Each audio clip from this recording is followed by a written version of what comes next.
Throughout history, the spirit of patriotism has prevailed. The battles may have changed, but the values remain the same.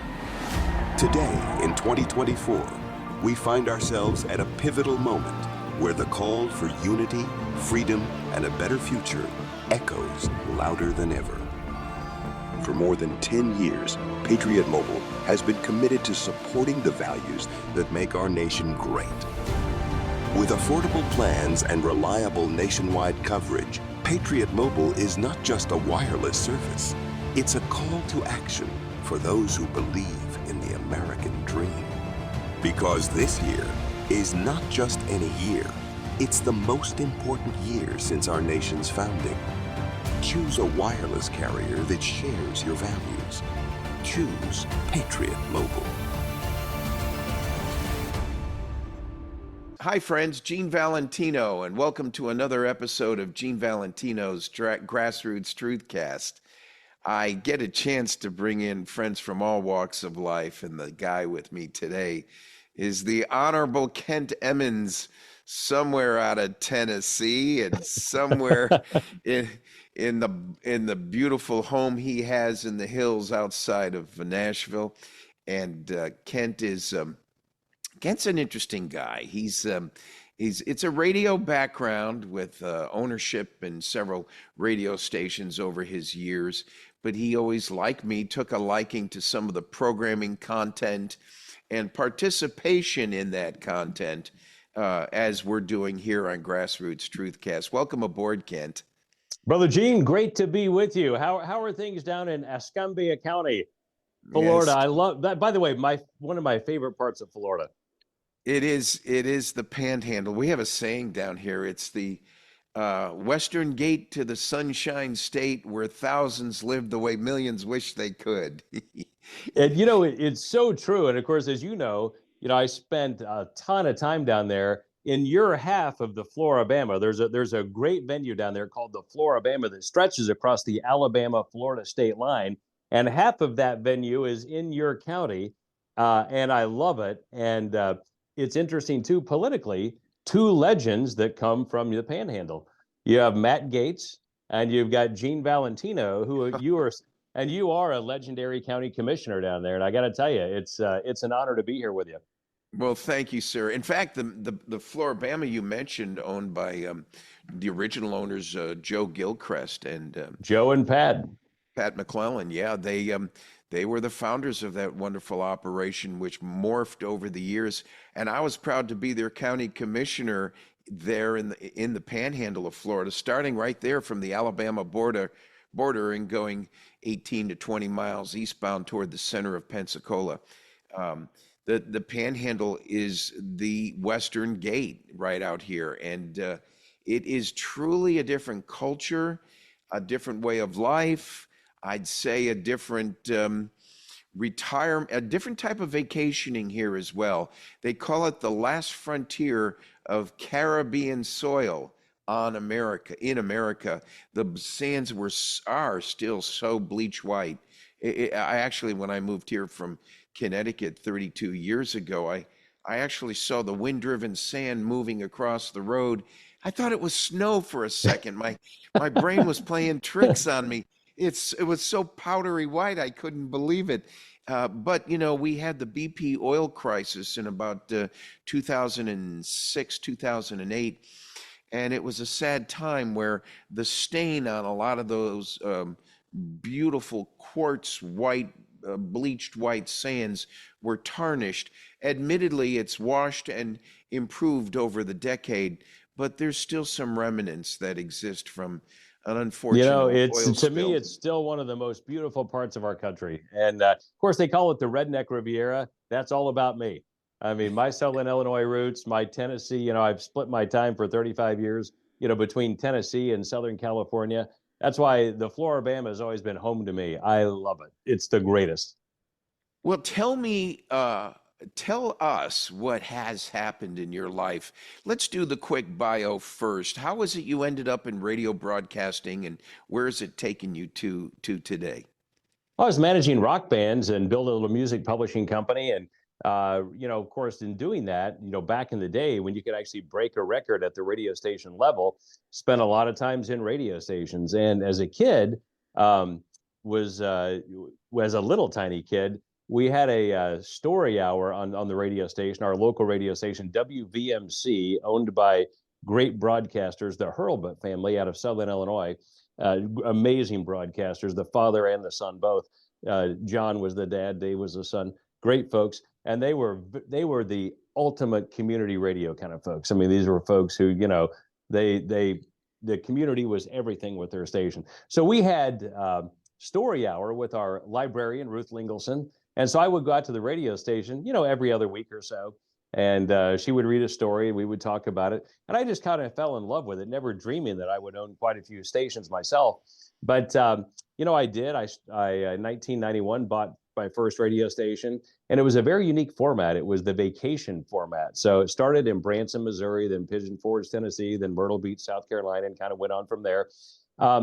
Very well, did extremely well with those stations. And what was interesting about it is we found in that programming that comedy was a big part of it. People loved the information about, the tourist information for the markets. And of course, we made it sound live and fun and interesting and trivia and, interviewing the stars of Branson or the stars of Pigeon Forge and that kind of thing. But comedy, we ran these comedy bits and people loved it. They ate it up. And I kind of felt like there ought to be a 24/7 comedy radio network. You got rock, country, talk. I mean, you got everything, classical. Why is there no 24/7 comedy? And I figured it out quickly with my attorney, my best buddy and attorney, Howard Levine in Los Angeles, brightest attorney on the planet. He said, I figured it out. He goes, it's a licensing thing. When you own a music station, you can go to ASCAP, BMI, CSAC, and you can do a license. It's a blanket license that has every song in the world registered under it. And they monitor the stations and they pay the royalties out. And you pay a little tiny, fee, a part of your gross royalties. Well, there wasn't that mechanism for spoken word. So no one had ever done it. So we cracked the code on it. We did it. We started the first 24/7 comedy, the first and only 24/7 comedy radio format. And from that, we built it out into a nice sized business. And where was the network of stations at the time? The network was based out of Los Angeles. Our first studios were, started saying Marina del Rey, Playa del Rey, California, which if people are familiar with that part of Los Angeles County, it's now grown up and booming. We actually had a 55,000 square foot warehouse down in Playa del Rey before anything was down there. There was us, there was a bunch of office warehouse kind of things, old, kind of old buildings like ours was, and a Home Depot. And that was it. We were pretty much it on Jefferson Avenue. Now it's packed and crazy and wild. And then we eventually moved our studios, once we started evolving, we moved our studios up onto Sunset Avenue or Sunset Boulevard. Folks, we're talking with Kent Emmons, and he's got a very interesting radio television broadcast background, which ties into how we've met.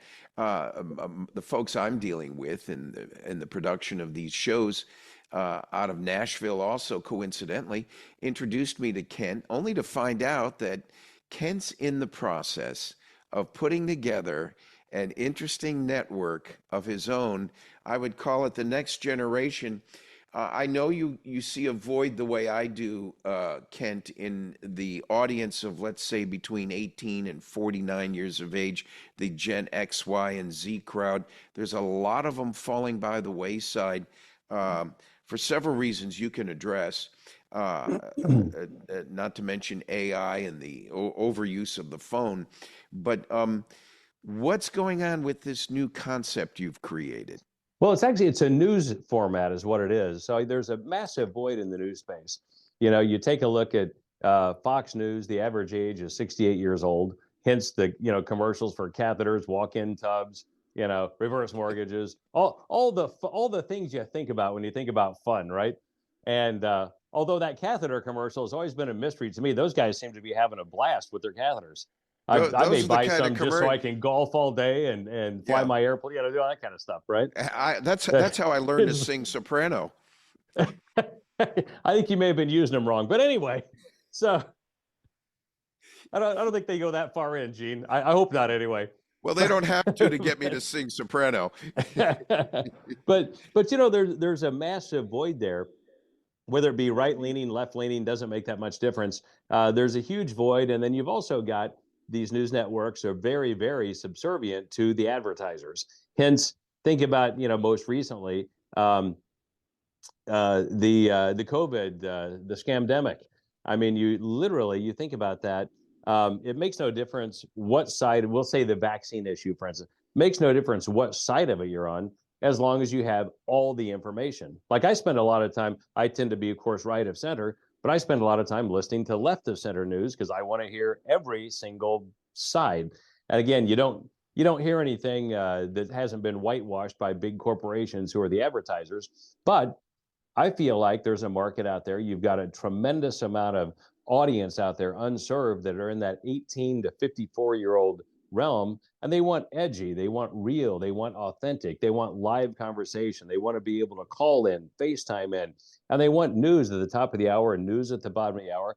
And when we were looking at doing this, you know, we looked at the audiences of Fox News, of, you know, CNN, MSNBC, and then some of the smaller, you know, players. You know, the audiences, frankly, they're not that big. I mean, you know, Joe Rogan, who I just love, has got a bigger audience than all the news networks combined. Now, that's pretty wild when you think about that, right? Now, Yeah, think about and that. that's a good And point. by the way, when you hear a conversation on Joe's show, there's no bullshit there. It's just real, you know, it's real conversation. And with our news network, you know what our tagline is. It's Crave News, real news, no bullshit. And it's kind of funny how that tagline came along. When we were out talking to people, we said, "What are you looking for in news?" And people said that line verbatim, separately, not coordinated. And I thought, wow, I love the line, but that may be just a little bit harsh. So I ran it past a bunch of friends of mine. I said, here are the top 5 taglines we're looking at. Literally 9 out of 10 came back, real news, no bullshit. So then I thought, you know what? I'm going to preacher test this thing. And as you know, I know a lot of preachers, and I gave it to a buddy of mine, Baptist preacher, and I said, look, you got a huge posse. He's a leader of a group. I said, you've got a huge posse. I said, here are 5 taglines we're looking at for the news. I said, would you just run a survey, see what you think? Guess what it came back at? The one you said, real news, no bullshit. That is correct. And by the way, not only overwhelmingly, same thing, 10 to 1. So it was literally, you know, 9 folks, real news, no bullshit. I think one was Beyond Disruptive was the other one. But literally 90%. So it's preacher tested, ready to rock and roll. And it's going to be news like you've never seen it before. We've been working on it for a long time. We got interrupted by the COVID thing because our original studios were in our studios in Los Angeles. So we have moved it to the good free state of Nashville, Tennessee, here in the big city of Nashville, and about ready to launch. Okay, we're talking with Kent Emmons, and he's more than just a business entrepreneur. He's come up with this new concept he's just described, Crave News.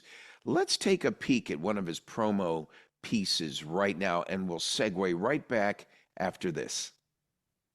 Hi folks, Kent Emmons here, founder and CEO of CRAVE News. We all know that the 2024 election will be decided by the independent-minded 18 to 54-year-old voters, a massive audience that has totally been left out of the real news cycle. Currently, the right-leaning news outlets are programmed to a much older audience, and with the nutty propaganda that the left-wing networks try to pass as news, it's no wonder that we have a demented corpse in the White House, Kamala Harris and Adam Schiff are hailed as heroes, and the younger crowd actually thinks there are 73 genders. There's a big market for a news network that targets a younger audience by serving up real news in a way that's raw, edgy, and unfiltered. Crave News is about to launch, and this is your opportunity to become a founding shareholder. Get ready to write down this number, and I'll text you a link to more information. Become a founding shareholder in Crave News and own a piece of the next generation of news. Call 615-819-5535. That's 615-819-5535.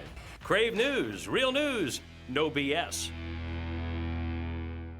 And welcome back to Gene Valentino's Grassroots Truth Cast. That was a nice segment, Kent, with you promoting this new concept, real news, no bullshit, to the point, factual. Opinions, yes, but opinions based on fact, not vitriol. I find that to be more of a distinction that we see when people are trying to give opinions today on various media and media outlets. It is often mixed and distorted by anger and hostility, and the message of objectivity falls by the wayside. Not so with Crave News, right? Well, news should never be distinguished by is it right or is it left. It should just be the truth. And you can discuss the truth, and everybody's going to have their opinion. But you take a look at Fox News, and God love them. I've spent a lot of time on Fox and Newsmax and the various ones like that. Great, and Real America's Voice, who I find to be a wonderful one as well. However, you take a look at it, it's it goes right to opinion, and it ought to be instead of Fox News, it should be Fox Entertainment. I mean, if you're spewing that much opinion, it ought to just be we're here to entertain you. At least so with us, we're going to be doing news at the top of the line, at the top of the hour, headlines at the bottom of the hour, just read as the facts as we know them. Now we'll have a lot of hot talk around the edges of that, with filling out the rest of the hour, but news literally should be just the facts as we know them. Then we can discuss those facts, and we can have a lot of fun doing it. That's why I think you take a look at Rogan, Patrick Bet-David, people like that.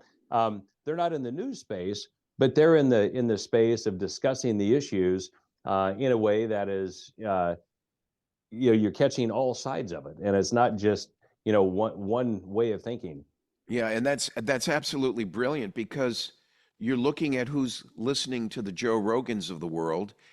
It's that 18 to 40 something year old crowd, and they don't want a lot of hyperbole and anger. They want the facts to the point, and it's this impatience today. Hit me hard, hit me fast, get to the point, and I want to move on. And I see that as being part of the base, the format of what you're trying to create here on Crave News. Yeah, and it's really fun too, because it's a bunch of my friends that with a few bucks we got together, put several bucks together. Plus, then we opened up, as you know, the offering to smaller investors who never get the chance to go into something like that. So we've it's really news of the people, by the people, and for the people. And all right, so you're at the point now of the concept is obviously in place, but the fundraising is underway for the opening of the network. And how will Crave News present itself to the world? In what platform? So it'll be on all the digital platforms. The only thing I have no interest in is cable. Nobody under 50 has cable, and it's just there's no reason to be on cable. And I've spent years, having to operate cable stuff and deal with cable companies and that type of thing. And I just, the audience is not there anymore. It's all digital. You take a look at any of the relevant media players, and it's all digital. So it's all the OTTs, which are like Roku and that type of thing. It's the fast channels, which are like Pluto, Stir, those type of channels. And I think we're up to like 31 outlets we'll be on. So there's no way you won't be able to watch us on your cell phone, on your computer, on your TV at home, on your smart TV. Very simple. One button, you're in, you're talking with us. Boy, do you remember the days. It was just yesterday when we were looking at the old-fashioned TV, black and white with the rabbit ears on top. The device was then a big change. It went color. Oh, my words. Not only did it go color, then this new concept of cable came out. So you had more than the ABC, NBC, CBS networks and maybe a major station in the area, but you had maybe 3, 4, 5 key channels in your programming.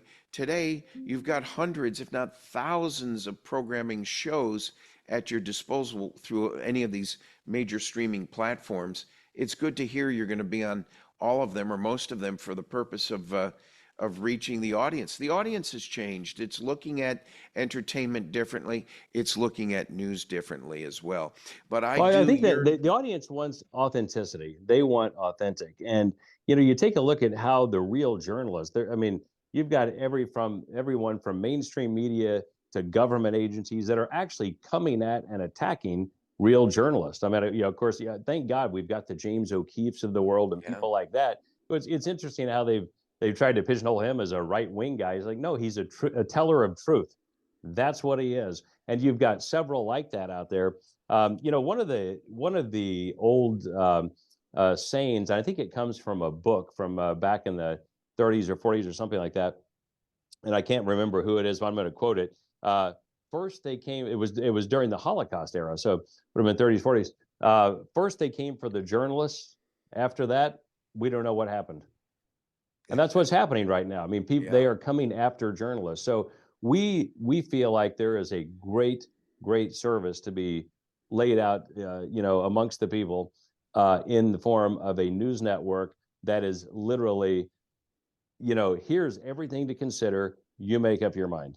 And by the way, let's have some fun doing it. Having run the comedy networks for years, we got to have fun doing it too. Well, I got a feeling you'll be tickling my humoroids in the process. I mean, we'll be down there, and we'll come down to the Panhandle and tickle your humoroids. And you've that sounds a little weird, Brother Gino. Yeah. Well, we're on new ground. What can I say? But we've got for the record, we no longer have offices in West Hollywood. Just so you know. Yeah, that's probably a blessing in disguise. Hey, speaking of that, you and I are, I'm guessing, near the same age. And one thing for sure is we both came from a conservative bent.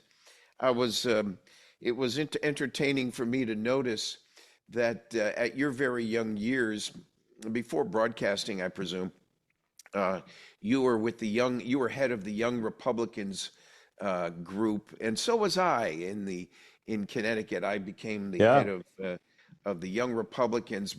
I was pushing for the 18-year-old vote back in 1971, I think it was, when I was just about to turn 18. And so the Republican Party leaders said, well, let's give this kid the role of pushing for the 18-year-old vote because we're heading there anyway. So they made me head of the Young Republicans, and in the process, we were promoting that statewide. And I come to find out, in reading more about you, that you were too very much involved in that. I was. It was kind of funny. So in 1972, that was the first campaign that I remember handing out cards for. Common sense, 80%, the absolute political majority, and there it is. And where can they find it, Kent? They can find that on Amazon. And by the way, coming up this month, I think it's this month, will be the new revised version for this election cycle, for the 2024 election cycle. And It's interesting. I get to go out and I get to lecture on this book, and we have a lot of fun. The book is written in a way that's very light, very breezy, and easy to understand. We take the issues and we just break them down to common sense. And at the end of the day, I've never had a Democrat tell me they disagree with anything in that book. And of course, the Republicans are fully on board with it because it's just absolute common sense. It's funny you mentioned the distinction between Republican and Democrat. That's what I think CRAVE News can help educate folks on as well, is the distinction going back. I mean, we're talking, 40, 50, 60 years ago. My dad was a staunch Democrat, and sometime prior to Reagan, he had just had enough. Now, at the time, we were up in Connecticut. We were New Englanders. And being a staunch Democrat was the majority party there then. It still is. But many folks, like my dad, left the Democrat Party and became Republican, which proved to be more conservative. Coming south about 35 years ago to Florida myself, I learned more about the Dixie Democrat. Now, the Dixie Democrats, Dixiecrats, were the folks that were true conservatives. I mean, they were real conservative folks, and I think for the most part, at least amongst the newer generation, that concept has fallen by the wayside. Some of the stronger Republicans today were not as conservative as the Dixie Democrats back at the time, and as you've just described, that's kind of changed completely, and it's seen in the way some of the journalism is presenting itself, where many of the networks are falling along party lines or political opinion. You mentioned James O'Keefe earlier. uh, founder of a wonderful entity he created called Project Veritas. He You created want Veritas and then has gone on now to create an amazing company called O'Keefe Media Group, which is just, it's Veritas was amazing. OMG has taken it to a whole nother level. You have guys like James and his team, and these are probably to us in these times the most important journalistic talents we have out there because absolutely. it is real truth. I mean, they're telling the truth. You can make up your mind whether you like it or not, but you cannot argue the facts of the truth when you have journalists like that. And that's with Crave News. Our idea is, and what we will be doing is highlighting those type of journalists. We're not investigative journalists. We're bringing you the news on the news that the news doesn't report. I mean, that's Yeah. really what we're up to. And those guys are not defined by Democrat or Republican. I think they are true No, investigative journalists. no, Uh, and Gene, you and I have talked about this at length before. yeah. I remember in D.C. sitting down and having a very, very long conversation, and we were talking about the tremendous amount of money that's made by people pushing a far right agenda or people pushing the far left agenda, and again, that 80% in the middle, which is actually more than 80%. We're sitting there watching these bombs getting lobbed over our heads. Uh, in the meantime, you've got these nuts on both sides raising a tremendous amount of money, scaring the heck out of people. And most of it's nonsense.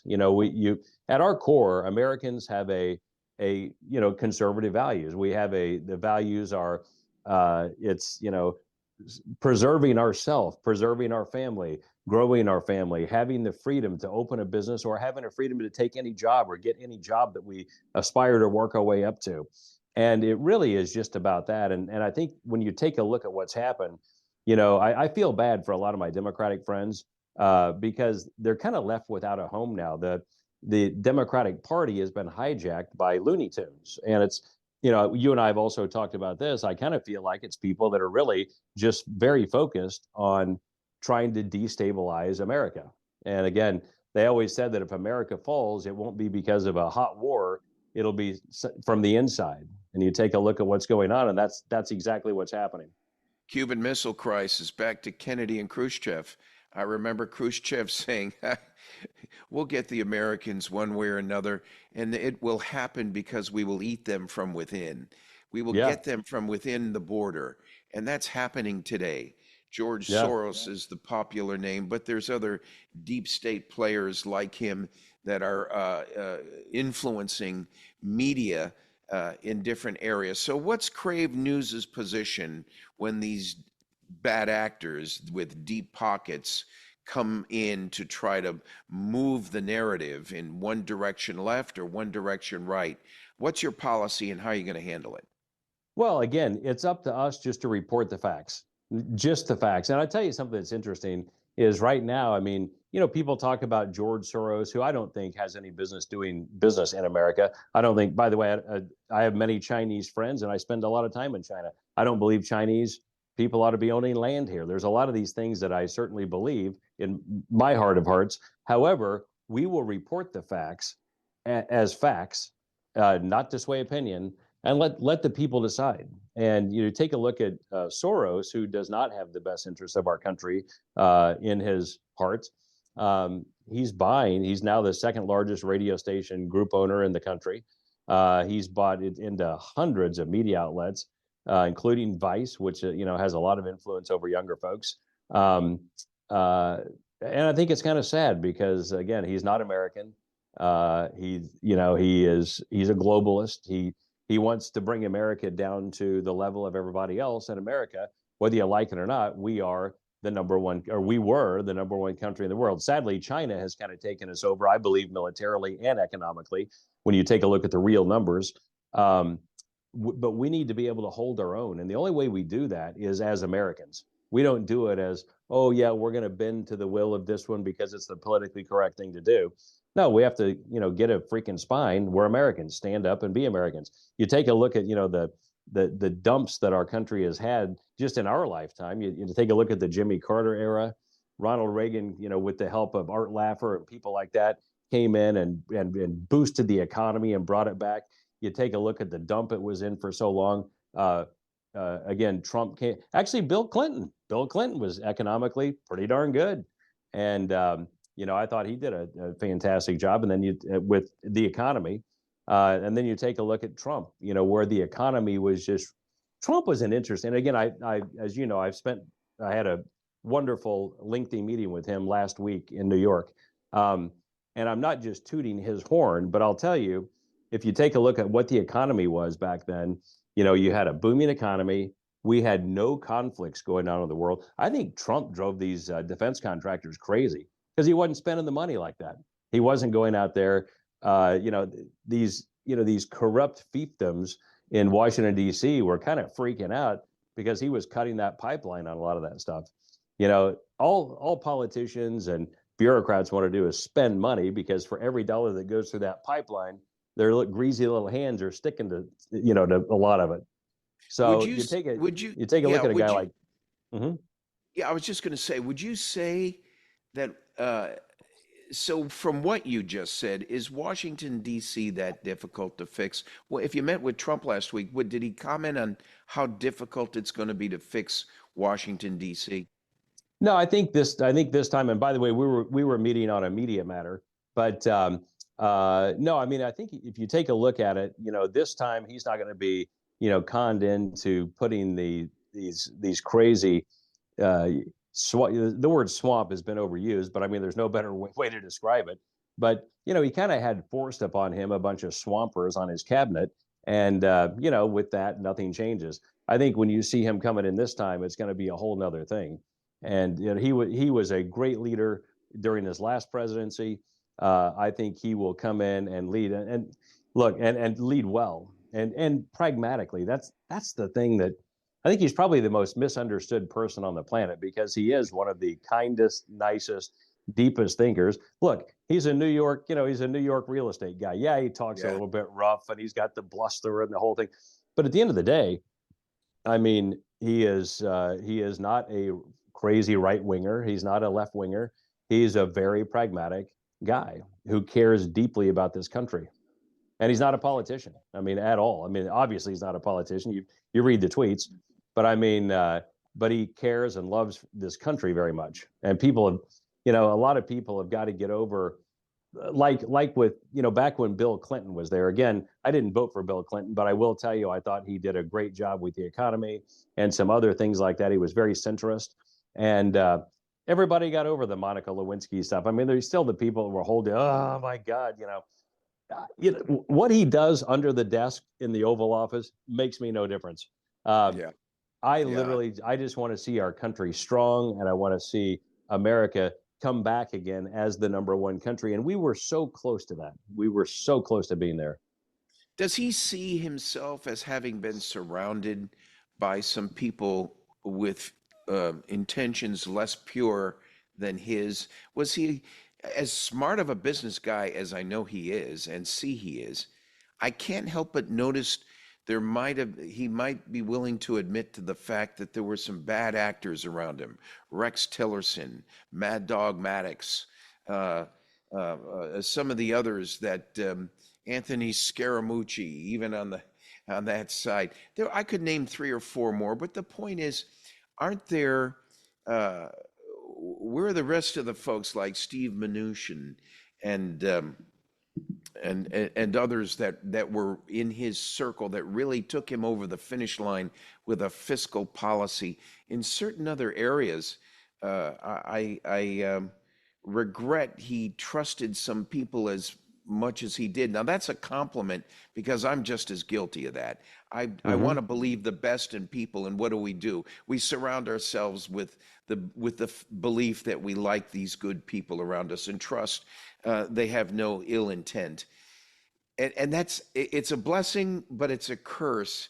And it's for that reason alone I'm going to vote for him again.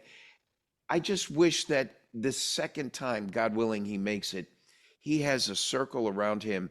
I look at it, Kent, as in the first term of office, he ran the 440 in the track race. And he wins the race every time in his first term in office. You know what he did it? With a ball and chain around him. He still won the track. He still sprint and won, but he was carrying a ball and chain.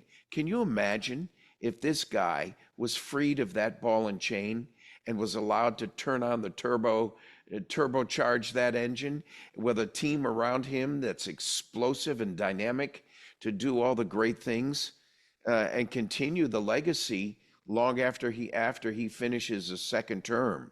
I gave you a few openers there. What do you think?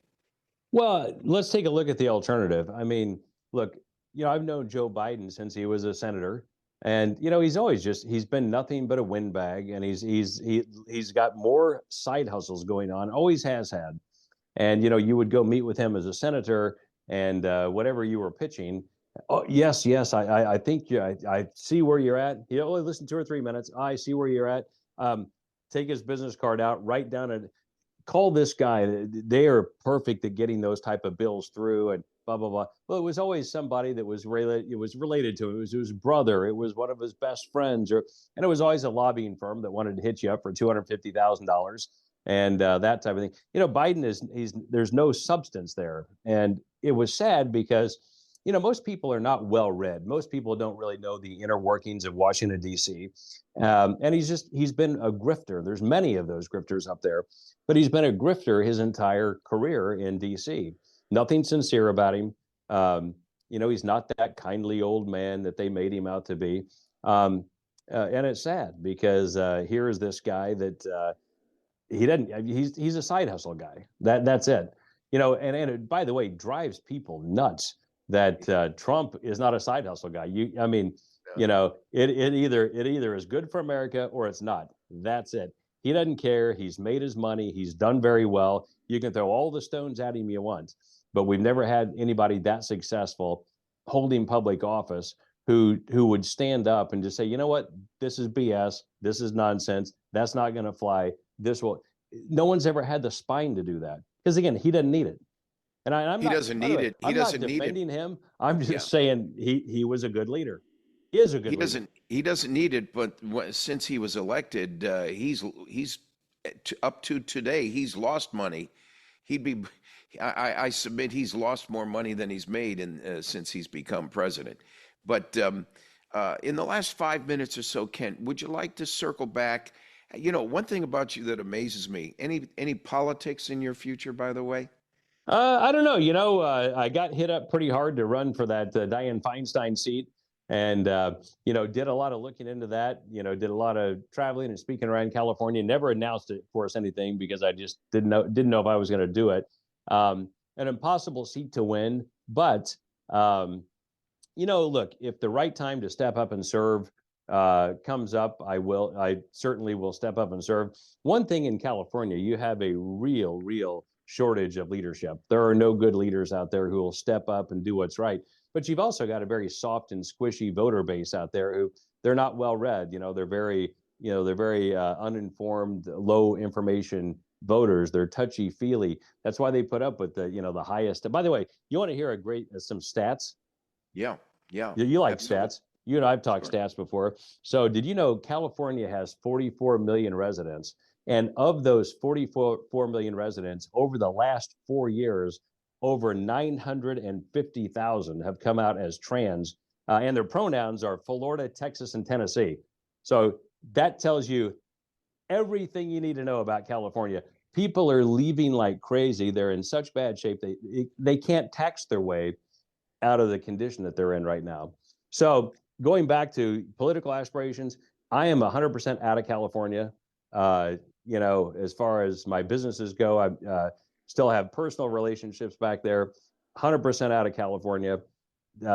Wouldn't go back and do business there. And by the way, no one's opening business there either. Now, let's cut to Tennessee, where I've had a home for 30 some odd years. Tennessee, you have a tremendous amount of great leaders. I mean, we have the best run House of Representatives, state house in the country. We have the best run Senate in the country. We have a great governor. Our Secretary of State is one of the. We have great folks running the state of Tennessee. So where do you step in? I mean, we have Bill Haggerty, we have Marsha Blackburn, who are two of the greatest senators ever to grace the floor of the Senate. We don't have a lack of leaders here. So where do you step up in Tennessee? where I get involved is supporting these folks that I think are fantastic and that will keep Tennessee, keep Tennessee nice and tight. By the way, just to do a quick little pitch, we're the lowest tax state in the country, lowest regulated state in the country, highest surpluses per capita in the country. We're a pay-as-you-go state. We're a right-to-work state. We have got it all going on here. So what I do and what a lot of other people do is we support making darn sure that this state never turns to California. And we've taken a lot of measures to make sure that happens. And by the way, one of the greatest Americans ever to live, Art Laffer, good friend of mine, lives right here. He was Reagan's economist. Yeah. He was Trump's economist. He also takes, and he's, very well versed in policy. He is one of those great guardians at the gate who is protecting the state of Tennessee. But we've got thousands of us that are very, very adamant about making sure that this state is always the best state to live and grow a business.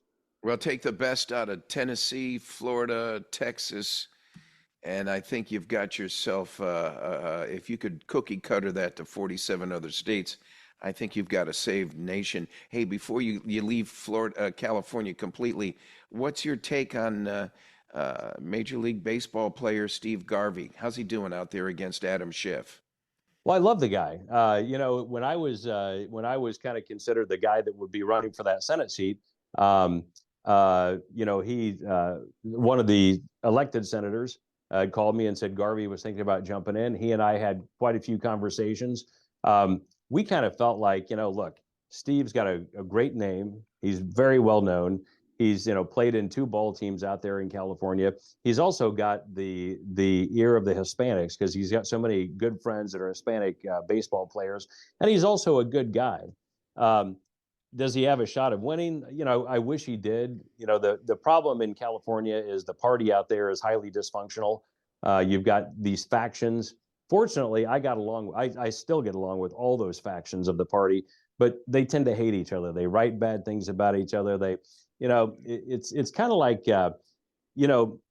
especially in a place like California, the Democrats have got, a ton of gunpowder. The Republicans have got a ton of gunpowder. Well, by the time they get to the general election, the Republicans have used all their gunpowder shooting each other. And I just don't see that changing in California anytime soon. I wish it would, because I got to tell you, I grew 3 great businesses out there. I have so many great friends out there. Most have moved. Anybody that earns money has moved. It's a wonderful, wonderful, wonderful place, and a lot of great people out there. But they've been hijacked by the crazies. We're talking with Kent Emmons. Kent, you and I came out of it was once republicanism, and we have moved. I came from Connecticut to Florida. You came from California to Tennessee. We took our journeys were kind of parallel, although different locations. And I do think, for some crazy reason, we both had our toes in the broadcast industry in our earlier years as well. And now, before we circle back to Crave News and close, would you like to make one pitch on your book, The Common Sense 80%, and where folks can get it, because it's got some great information in there. Delighted to do it. And of course, like I said, in the next month or so, the new editions coming out, updated editions coming out. But yeah, it is and it really is, look, I grew up in Southern Illinois, in a town, I was just up there last week or weekend before last, in an amazing area. Still, by the way, just one of the most beautiful little Midwest towns you'll ever go into. But I watched great leadership on both sides, Democrats and Republicans. Because, back then it was about a 50-50 thing, and there wasn't a big difference between the two. But everybody had common sense. And I take a look now at that same little town and same little county. I think we're the smallest county by land size and second smallest by population. Our town houses about 7,000 people in it. The county houses about 9,000 people in it. And, it's in Illinois. So, Chicago politics sadly rules the rest of the state. You've got this highly dysfunctional Cook County and some of the collar counties around it. Yet, despite the horrible legislation that comes out of Springfield, that's really a result of, Chicago politics, and having some of the worst regulations, you've got these wonderful leaders, Democrats and Republicans, that managed to make these small counties work. And they were like you. I mean, you again, I will always refer to you as a legendary county commissioner down where you're at. County commissioners, city council, my dad was on city council for years. They made it work despite the crap they had to deal with. And that's what we need all around this country is, I don't care if it's Republican or Democrat. We've got to have these people that step up and help grow these communities that are in these blue states, and hopefully grow them out of being blue states into purple and eventually red.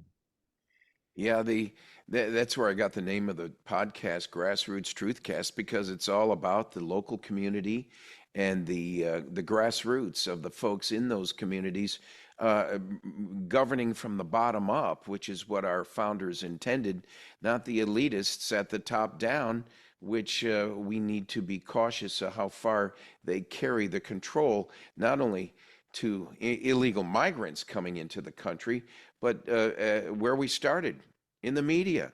How far are they going in on the other end of the spectrum? They're hitting us from all sides, and I think you, at the very least, you're a patriot, you're an entrepreneur, but you're also a master at understatement. The things you're doing to impact this nation with key figures that you've been associated with impressed the tar out of me. And I'm glad you had President Trump's ear a few days ago in bringing forward, hopefully, some solutions for the future of this nation, which we can come back and do another podcast on and reveal more particularly maybe in the future with the likes of Project Veritas, James O'Keefe. Well, James O'Keefe is OMG. OMG. O'Keefe and now, Media Group. And, yep. Yeah, and I was just about to say, morphed now into OMG, Project O'Keefe Media Group. And but back to you before you close. How can folks reach you, Kent, and where can they go online? You know what? Just hit me up, Kent at kentemmons.com. You're welcome to just email me directly. That goes right into my email box. And delighted to talk with anyone. And the biggest thing is, making sure that everybody, when you're out there searching for the truth, make sure that you're looking at both sides. Make sure you're looking at both sides. True, fair, and objective and balanced. Any closing comments and pitch on CRAVE News and when it's going to open and what the current status is? No, studios are being built out. We're in great shape, ready to rock and roll. We've got our initial round of funding pretty much done, and doing the secondary round that we don't need that to launch. And look, the country needs a great news outlet. We need a news outlet that's got every side, that is real news, no bullshit. That's the tagline. And we're looking forward to bringing that to the people. And again, as you know, Gene, in all of my companies, the tagline is whatever the task is, the tagline is, and have fun doing it. And that's exactly what we're going to do. Have fun doing it. Do what you want to do, not what you have to do, and have fun doing it. Thank you for joining me today. It's been a pleasure having you with us. Brother Gene, you are a great American. I can't wait to get down there and hit the panhandle with you. Well, I think it's time for us to cause a little trouble. I'm in. The Panhandle's got a great, quite a few venues for that, and maybe we'll take a plane ride here in the backyard over Perdido Bay and go west towards Biloxi or east towards anywhere you want in Florida and see some sights. Let's do it. We're not far from the NAS Pensacola, and it's the home of the Blue Angels. It's also where the second or third largest travel tourism destination resort is the NAS Pensacola Museum, adjuncts to the Blue Angels, and it's one hell of a Navy museum that has captured America's history in so many ways. It's a history class unto itself. Thank you again, Kent Emmons, entrepreneur, patriot, founder and developer of a new concept called CRAVE News, which we will hear about shortly. Thank you again, Kent. Thank you, Brother Gene. See you soon. And thank you, ladies and gentlemen, for joining us again for another episode on Gene Valentino's Grassroots Truthcast. See you soon. Thanks for joining us for Gene Valentino's Grassroots Truthcast. Be sure to like and subscribe, and God bless America.